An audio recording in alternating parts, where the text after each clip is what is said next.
My name is Steve Layton, and I travel the world finding amazing and delicious coffee for you to drink at home. Some make coffee difficult to understand and complicated, but here it's my job to make it easy and fun and tell you what's in my mug. Hello everyone and welcome to In My Mug. A pleasure to see you as always, and this week we have news. Big news. In My Mug 450 is recorded. It is in the bag. It will be going live in a couple of weeks' time. And after that, we've got a brand new format to go with it, which I am super excited about. 450 is not perfect. A few of you out there have already seen it because I've got your opinions on it and stuff. And I've taken the feedback and, yeah, we're going to be doing more with it. But very, very excited to get that out there. It's going to be good. And coffeeography. Yes, coffeeography.co.uk. Coming on the link below there. It's my book website. Sign up to the newsletter. The book is coming together beautifully. We've got some maps that are being drawn by the lovely people at Tentacle who do a lot of this work for us, like the video stuff and what have you. They are beautiful. The book is looking beautiful. Please sign up. You will get the chance to order it before anybody else will. So if you're signed up to that list, you are going to get a chance to get it before it goes on sale. That's all I'm saying. Still got to go to the printers yet. Anyway, we're not here to talk about that. We're here to talk about coffee. So this week's coffee comes from Bolivia. Obviously, lots of Bolivians arrive in this time of year, but we're going to have some exciting coffees in the next few weeks as well. We've got El Salvador's arrived. Kenya's on its way. It's in the country on its way. We've got Ethiopians coming. We've got another El Salvador container arrived. Costa Rica containers arrived. Nicaragua is days away. Honestly, so much good. But this is from Bolivia, and it's called... we're arguing about the name here. Roland calls it Jeivert. I think it's Jeivert. So, but that's the name of the farm. The name of the guy who grows it is Estanislao. And this is a farm that is in... It is in Youngest. It's in Caranavi. Yeah, okay. I've got notes because I actually haven't had time... to memorise all this stuff like I normally like to. It's in Caranavi. And the interesting thing about Estanislao is that he is a young man, unlike me, but he's a coffee geek like me. He loves coffee. He's obsessed with coffee. He used to work in Carico, which is the town in between La Paz and Caranavi.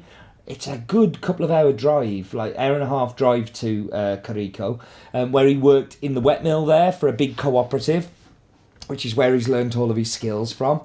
And then he started to help his family, who own a farm, to do the processing on the farm. And last year we had a lot called Pañuni. Let me get the pronunciation. Pañuni, which is the family name. So Estanislao's name is Pañuni. And he processed all the family's coffee together, and it was a winner. It was a stunning lot. So much so, we asked him if he would separate his farm's lot from his family's lot. So this is his lot, and his family's lot is coming later in the month. So you'll see that going on the website shortly. Fantastic to be working with a young producer.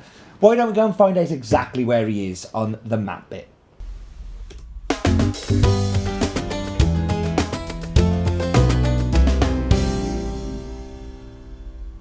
Map bit time, up and across we go to the South America. Why am I singing? Stop singing, Steve. We're going to the South America, and in particular, the wonderful and beautiful country of Bolivia. And so Bolivia has a clock at the National Congress building in the main square of La Paz that runs backwards to remind citizens to think differently. That's a little bit like Roland. He works backwards, as in doesn't work, to remind us that he's incredibly lazy. But here we are. This is Jeivert or Jeivert or Jeivert or Jeivert. We've called it a lot of different things, but I'm going to go with Jeivert. And here we have Estanislao with his farm, looking very proud of his coffee, overlooking the town, and some very lovely photos there.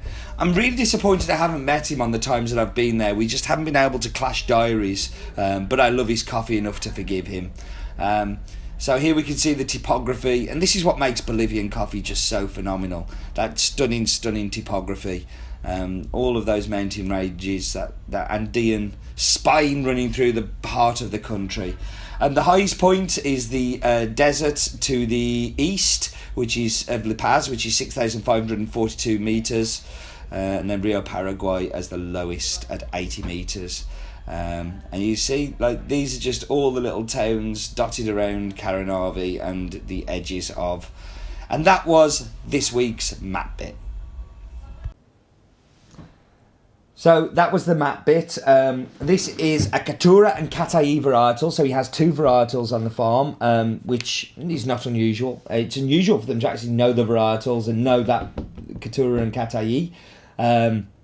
Altitude is around about 1,500 to 1,750 metres above sea level. As you saw, it's an incredibly mountainous region. And from the coffee, from the brewed coffee, I'm getting lots of caramel notes. I'm getting yellow fruit, which is really delicious. I'm also getting a little bit of plum on the aftertaste. It's very nice. It's super sweet, like super sweet. So smooth as well. Like, it's just quaffing coffee. It's just rolling down. Why don't we go and learn a little bit more about Bolivia in the fact file?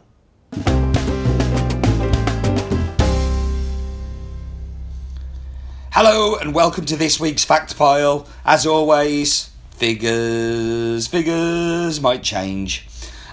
So, Bolivia, landlocked country of Bolivia. How many times can I say landlocked? 25,000 hectares devoted to coffee. So in a big country, that's a very small bit of land. They are the 33rd biggest coffee producer in the world, so they are tiny. Total coffee production between 50 and 90,000 bags, of which 30,000 bags get exported. Common varietals: Typica, Caturra, Cataí. The standards. Coffee here grown between 800 metres, which it would be in the lower kind of, I'm trying to think of the city's name, but yes, up to 2,200. We work with 22 farms. You know how much we love Bolivia. This one is Jeivert. It is from La Paz in Yungas, Estanislao, Pañuni, altitude 1,500, 750 metres above sea level, Caturra and Cataí, and red and yellow fruit. And that was the fact file.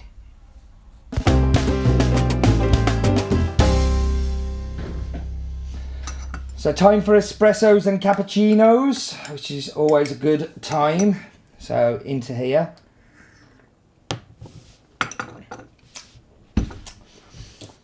And in the espresso, what I'm getting is, it's kind of like a peachy fruitiness, but slammed. It's like a slammed with a real dark chocolate that brings just a massive body. The aftertaste is completely dark chocolate. Like, it really fills the mouth. It's unbelievable. It's very good. And then we go into milk. Now, dark chocolate. Why am I keep doing this? I'm just trying to get the mic to... Dark chocolate with milk, like, for me, is fantastic. Like, it doesn't have a lot of other complexity, and if you like acidity, it's probably not for you in the cap. I would go in the brewed for acidity, much more than the espresso, but it's great. While I carry on enjoying my cappuccino that I'm probably going to drink all of, we should go and listen to Roland's Daft Fact of the Week. It's nearly over.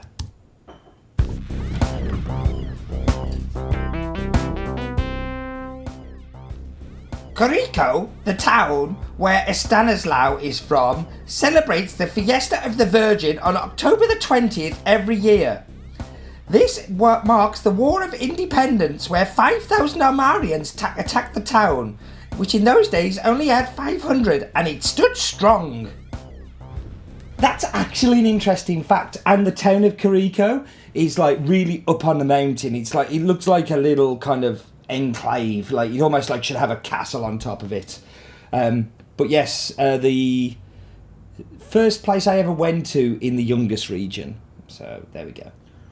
This cappuccino is delicious. I can even stomach Roland's fact.